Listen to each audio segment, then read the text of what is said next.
Hello everyone, welcome back to the channel Learning with Miss Hills. Let's just get right into today's video.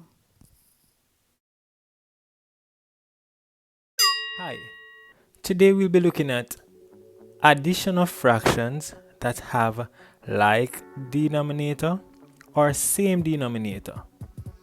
So basically we are saying we are adding fractions that are from the same fraction family.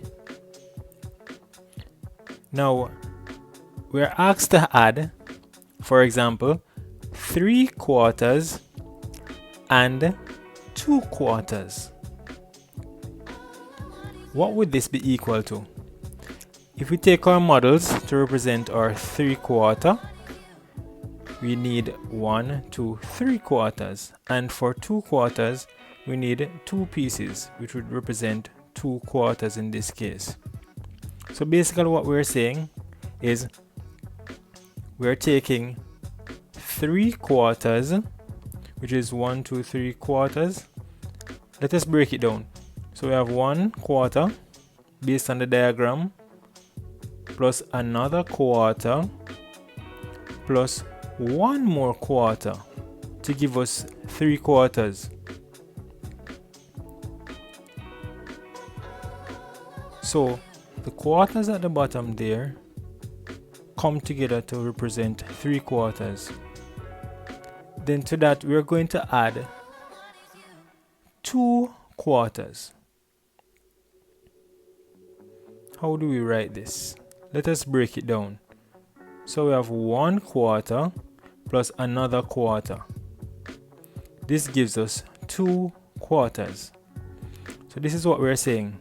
3/4, which is represented as separate quarters at the bottom, and 2/4 represented as separate quarters, 1/4 and another quarter.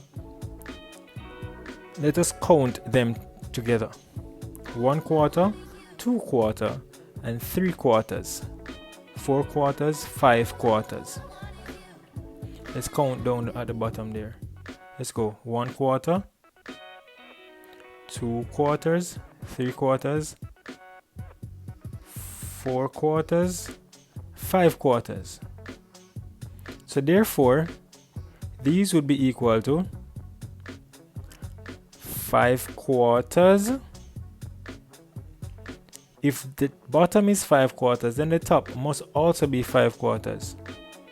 There's another rule that is used for short to say that when we're adding fractions that have the same denominator, as in these examples, or they belong to the same family, then we keep the same denominator there, or family name.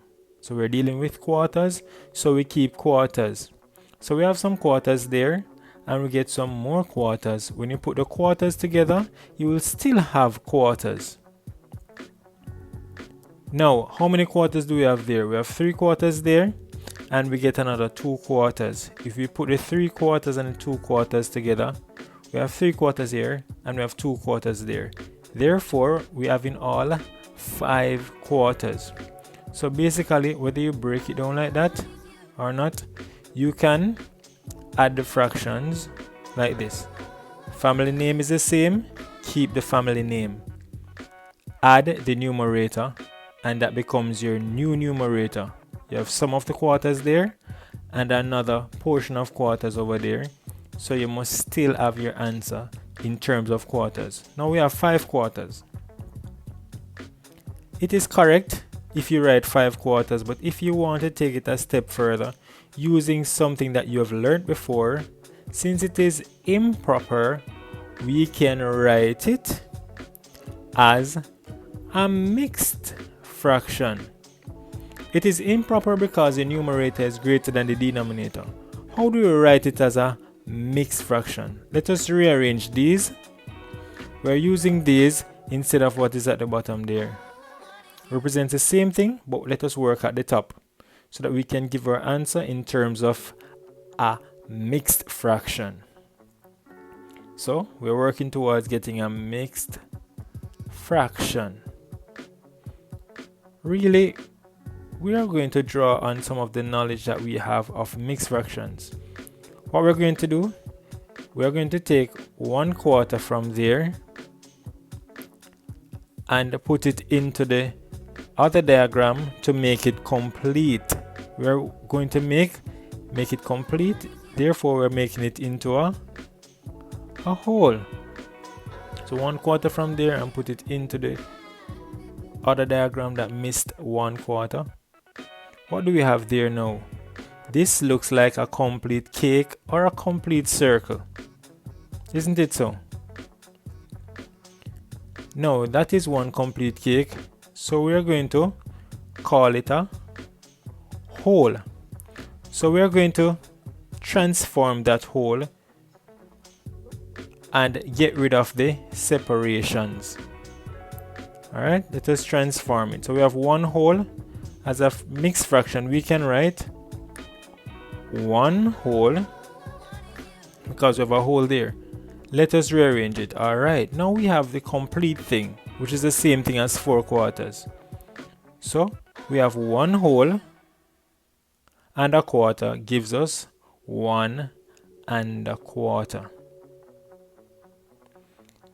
When we are working with fractions, in terms of addition of fractions, sometimes our answers might be improper, as well as sometimes it might be a proper fraction.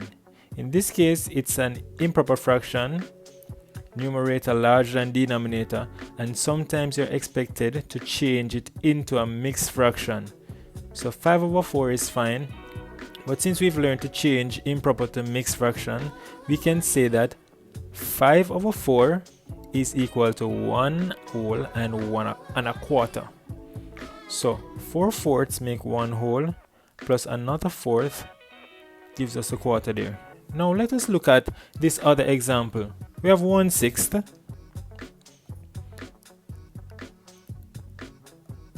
We have 1/6 and we want to add it to 2/6. If we have 1/6 already represented, we are going to need 2/6. So we have 1/6, 2/6. If we add that to our 1/6 over there, how many sixths do we have? Let's count. 1/6, 2/6, 3/6. Therefore, we can say that our answer for this one is going to be 3/6. And if you think about it this way, you have one of the sixths and you get 2 more on top of the one that you had. How much would you have in all? Of course, 3/6, definitely. Because we're keeping the family name as we did before, 6, and we're adding the numerator. 1 plus 2 gives us 3. So 1/6 plus 2/6 equal 3/6. We're going to extend this a little bit. So our answer was 3/6. 3/6 is absolutely correct, but let us make a further observation. We have 3/6 there against the whole, right? How many more do we need to make one whole? Let us check. 1, 2, 3. So therefore it takes 3 more sixths to make a whole. So all of that is equal to the whole. If you're looking closely, you'll understand that if there are 6 sixths in the whole and you separate it into 2 groups, 3 on this side, 3/6, and you separate the other side, which is 3/6, then you can see that it is balanced. Both of those groups represent a half of the whole. Therefore, 3/6 is also equal to a half. Don't worry about it too much. It's a principle of equivalent fractions. Don't worry about it. We'll explore this in a subsequent lesson. Thanks for watching.